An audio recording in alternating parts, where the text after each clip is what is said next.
Bloodborne is one of my favorite games of all time, and it's undeniably a good game.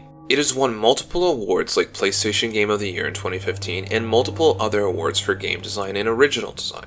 Clearly this game has a good reputation. I don't need to convince you of that, but can this monolith of a game from over a decade ago hold up to today's standards? I will be doing my best to be objective while analyzing the gameplay, design choices, and difficulty, so my rating and answer might surprise you. With that out of the way, grab your favorite hunter hat and favorite hunter snack, relax, and let's get started.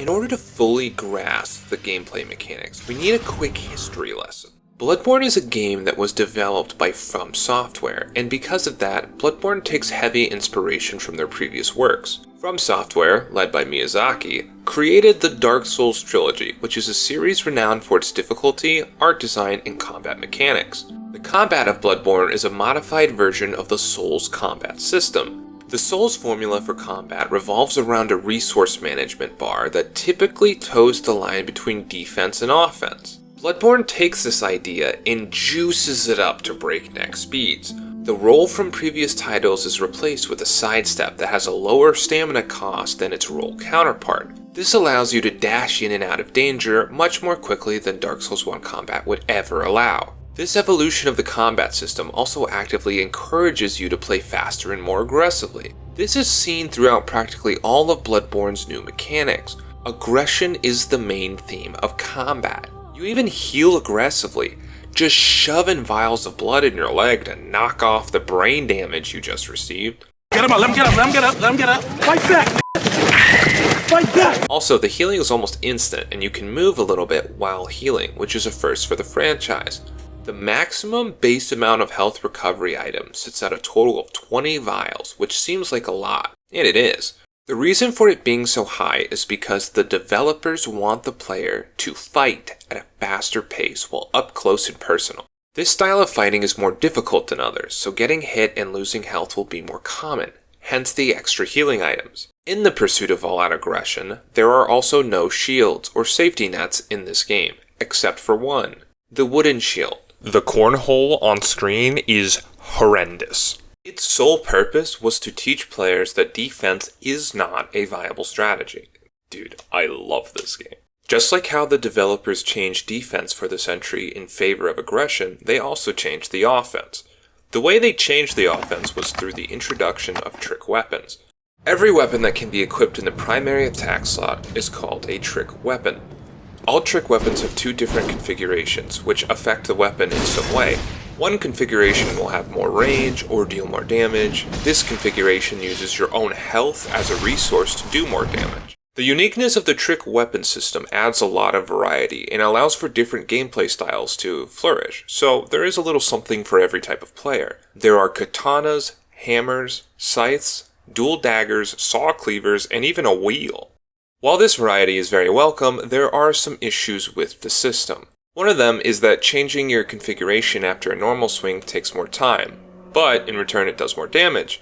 This does encourage aggression, but sometimes it is better to just hit twice with faster normal attacks and then dash out. That makes it feel counterintuitive to new players and throws off the speed of the combat. When mastered, this isn't an issue, but it's worth noting for newer players. The second issue is because the upgrade system for the weapons will limit what you can feasibly have fun and experiment with. The reason for this is because upgrade materials can be potentially a scarce resource, so upgrading 6 different weapons that all look really cool in order to adequately compare their damage just can't be done. But the overall variety is still there, which I do appreciate. The actual upgrade mechanics for the weapons themselves revolve around blood gems and bloodstone shards. These essentially can only be found through exploration and enemy drops. The upgrade mechanics make you interact with the map to try and find upgrade items and little secrets. Those items will in turn make you stronger and then encourage you to keep exploring, which means you run into stronger enemies that require you to upgrade your weapon. This is a perfect example of a positive feedback loop. The aggressive gameplay mechanics work alongside exploration in order to elevate one another. This is exactly how good game design should function. It flows seamlessly together and is a natural progression, just like this transition from game mechanics to visuals. This game's aesthetic is phenomenal. The visual design of practically everything is so polished and drips with care and detail. From the lighting, to the magic, to the blood physics, everything just looks right and makes this world feel like a dream. The best visual design choice by far is to let the blood physics be heavily over-stylized. Getting a visceral or a perfect combo and watching the blood just gush all over the screen, practically in buckets, is awesome. The amount of blood after a boss fight is staggering sometimes, and really can tell a story about what happened there. Dispatch, be advised, we have a man running around in a hunter costume that just murdered a woman in a church. The blood physics, while amazing, enhance the experience, not so much define it. The humans, beast, and crazy monsters nail the gothic nightmare vibe and really fit within their environment. Armor physics can be a little weird sometimes, and some visual bugs are hilarious. The Shad PS4 bugs are even better. Oh my god! What is that? What is that? What is that? What? I always smile when I see bugs like this. Anyways, the design is gorgeous, but there's a catch. It runs natively at 30 FPS 1080p. So by today's standards, this game should be ridiculed for its lack of optimization. After a while though, you get used to it, but at first it can be visually disorienting going from other high frame rate games like Elden Ring to Bloodborne. Unfortunately though, sometimes the frames dip even below 30 FPS. This is because the visual design became too demanding for the older hardware. The Bloodstarved Beast is a really good example. He has way too many particle effects during his Phase 2 transition, and it really takes you out of the fight when mid-crescendo of the music, everything stutters at under 20 frames per second. You can blame bad optimization or the hardware, it doesn't really matter because the end result is the same. This consistently happens and it just sucks. The technical limitations of the PS4 hardware are really showing their age here, but FromSoft is notorious for not optimizing their games like Blighttown and Dark Souls 1 or Dark Souls 3 on the Xbox One, so it might not be the PS5. I'm not an expert. What I do know is that on the current generation hardware, Dark Souls 3 runs at 60 FPS and that is more graphically intensive, so Sony is just fumbling the bag from what I understand. Luckily for them, frames don't matter when it comes to sound, because the sound design is godly. From the sound of a parry landing to the sound of hitting an opponent and weapon tricking is beyond satisfying.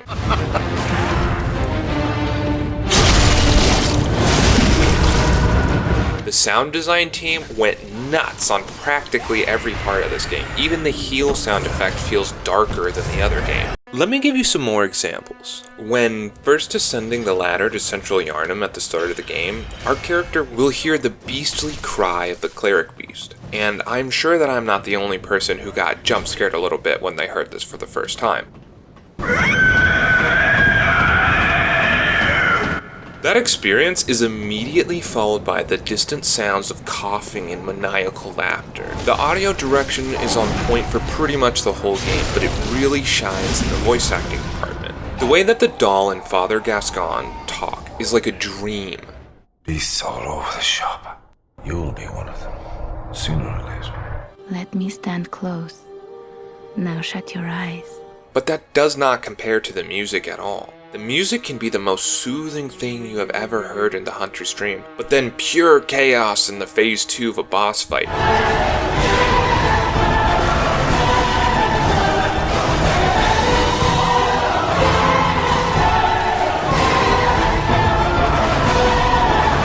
The range and impact of the soundtrack is genre defining, but don't let the music distract you from the fact that we have no idea why or what is going on in the story yet. The true story of the game is not told through cutscenes and dialogue. It needs to be found within the environment. This is called, wait for it, environmental storytelling. I love words. Spoilers ahead, by the way. Let's start at the beginning. The starting point of the story is easy to grasp. Notice I said starting point. We begin our journey by talking to Johnny Depp, the Mad Hatter, get grabbed by some sort of whatever that is. Everything goes dark, and we wake up as a hunter in a gothic steampunk-inspired England. The residents of the city are terrified, and human-like beasts wander the streets. Madness and despair loom at every turn in this nightmare, and we are here to stop it from spreading. Along the way, we find out that the society of this world revolves around blood. Blood is used as a resource, from medicine to currency to religious ideology. The differing opinions about the safety and efficacy of the Great One's blood is what creates the different factions. Factions like the Healing Church and Hunter Association all have their own motives, opinions, and different weapons as well as designs. Also aliens for some reason, I guess. The story is definitely unique and gets more unhinged as the game continues, but if you really want to understand the whole story, you will have to look up most of it online. I don't like the fact that I have to go somewhere outside of the game to realistically understand the story, but I also like the fact that I'm not listening to potentially corny, awful dialogue, so it's a double-edged sword. It allows me to play how I want and ignore the story completely, but I'm totally lost on what's happening. The hands-off story approach really works for getting lost in the horror atmosphere and is surprisingly nice to have, especially when you already know the story.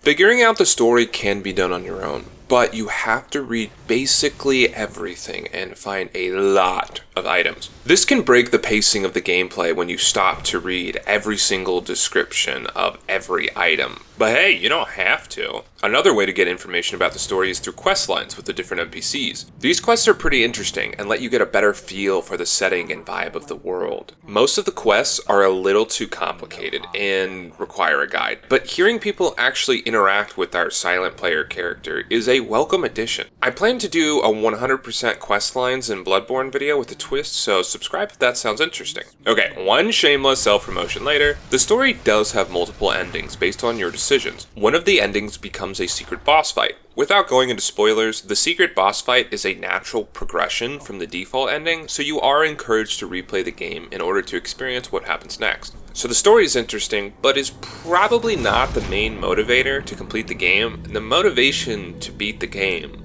lies in the difficulty.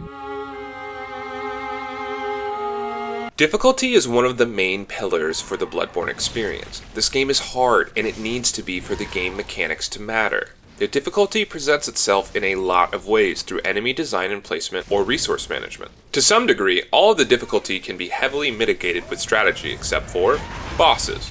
Bosses in the base game demand you play a certain way. But when you accept that playstyle, it becomes much easier. The boss fights themselves are more about spectacle and emotion rather than raw difficulty, such as Ornstein and Smo in Dark Souls 1. I have made a whole video actually discussing the base bosses being overrated, but just know if you're coming from a game like Elden Ring or Sekiro, the bosses are not as difficult and engaging. A large reason for the lack of difficulty is because physical defense goes up when leveling any stat point. This means if you level Vigor, or just level up pretty much at all, you also get more damage absorption, so in a way you're double dipping in the defense department. This can make the bosses feel extremely easy if you optimally explore and level up proficiently. It can turn Vicar Amelia from an easy mummy fight to a really hard boxing match with a mop. Regardless, Bloodborne is not a good game because the bosses are really difficult. Bloodborne is a good game because of the mechanics and atmosphere that work within the world. This is true for the base game, but the DLC, on the other hand, is actually very difficult. The DLC is hard, and I mean really hard. Orphan of Kos, the final boss of the DLC, is still one of the hardest bosses Fromsoftware has ever created. If I ranked Orphan, I would put him behind Melania in terms of difficulty and in front of all Dark Souls 3 bosses. Ludwig and Lawrence are not super difficult, but still pose a pretty good challenge in my opinion. I will say though, the song and particle effects in Ludwig's fight paired with the Moonlight Greatsword is phenomenal. That fight rocks, but my personal favorite is Lady Maria of the Astral Clock Tower. It really takes everything I enjoy about the game and cranks it to 100. The Hunter vs. Hunter dance with all of the blood just nails it for me every time. I even drew a picture of her because I like the fight that much and I really enjoy her character. Comment down below what you think.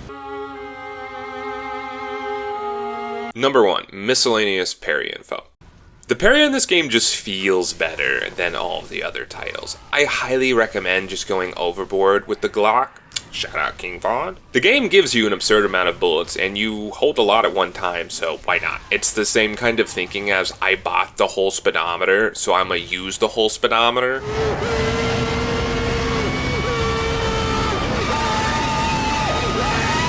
The parry is just so much fun to land. It also staggers enemies slightly when you hit them and they don't have hyper armor, so it's a low risk, high reward option for combat. What sucks though is when you land a parry but still get hit by an attack and then you can't even get the visceral. I audibly groan every time.